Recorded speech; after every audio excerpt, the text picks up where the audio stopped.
Well, I mean, obviously, in '93, I was coaching the U of L. We won a national championship in that building, so I got fond memories of it. Obviously, I didn't coach in it in the National Hockey League, but it's great to go over. It's always nice to do something different, and today was one of those days. Who'd you beat back then? Lethbridge, UNB?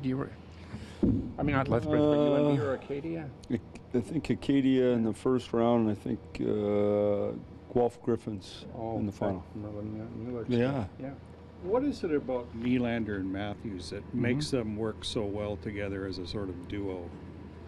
Well, I don't know. I mean, they're good players. They work hard. I mean, Hyman goes and gets them the puck back, and they make plays and they shoot it. And there's a right-handed face-off guy. There's a left-handed face-off guy. There's two guys who can play down low in their zone. There's good speed and talent coming at you. I mean, it's a good line, and for most part, it can dominate lots of nights. So I thought they had a real good night the other night.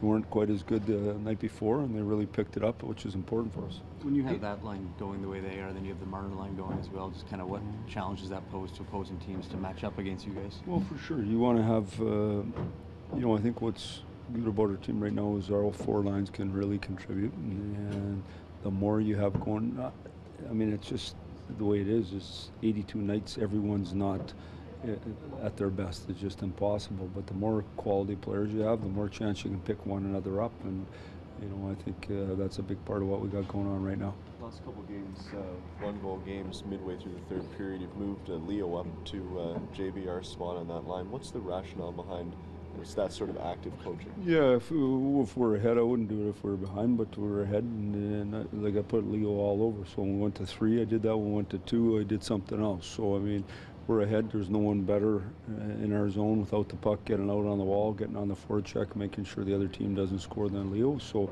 Leo's, I just noticed here today, and I was looking at it, Leo played on the fourth line last night, but he also played 14:48 or something, 15 minutes. So what it's done is been able to give us much more balance, and I think that's important. Bozek and James were just saying that it's a little easier going to a trade deadline, even though they're in a contract here. When the team's playing like this, how much does it do for a team when you're on a streak like this going into the deadline? Well, I think it's good. I mean, what you're trying to do is, it doesn't matter what I say, is they're going to listen to speculation, and most of it is speculation, because the people that think they're in the know aren't in the know. The only people are their general managers, and the general managers don't know what's going to happen. So you can speculate till you're blue in the face, but I've been through a ton of them, and even when you think you know what's going on, you don't know what's going on. So only time will tell, but the reality is for these guys is just play hard. Yeah, you play hard, and you do a good job for yourself, and for the team, everything works out. One game to go in the homestand, but by and large, are you happy with how they played in the 4 games, the matchups going your way, all that sort of thing? Yeah, I don't know. I think we've had a good run here, obviously. We'll get ready for Columbus here tomorrow, and as soon as you've done winning a game, I mean, it feels great, but you're getting on with the next one, and that's what it's always about. It's always about the one you're playing, so we got to continue to try to take steps.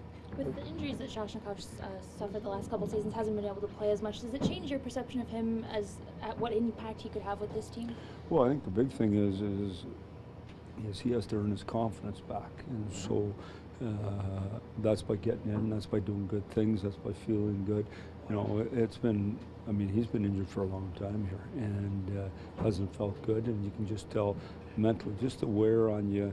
When it's not going good in your life, just imagine the wear on any one of you. It's the same thing for him, and so it probably hasn't been a ton of fun, but ideally he'll get his game back and get feeling good about himself, and then it'll show on the ice.